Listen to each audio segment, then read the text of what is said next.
Bakit importanteng tumatawa? Number one, scientific muna tayo.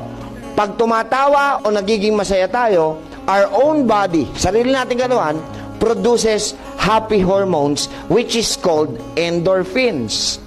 And endorphins, for your information, is a natural pain reliever. So pag masaya ang katawan mo, masaya ka, masaya utak mo, masaya ka, naggagawa ang katawan mo ng endorphins. Unti-unti nawawala yung pain.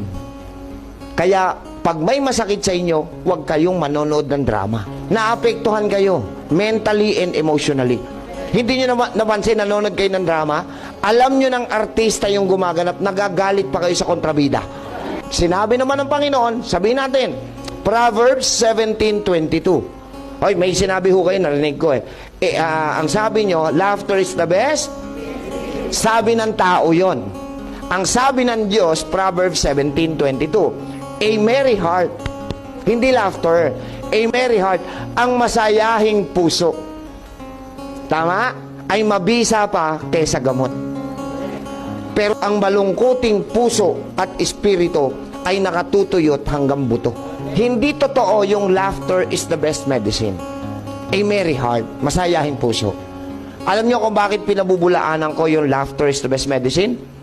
Sa mental hospital, araw-araw tumatawa. Wala namang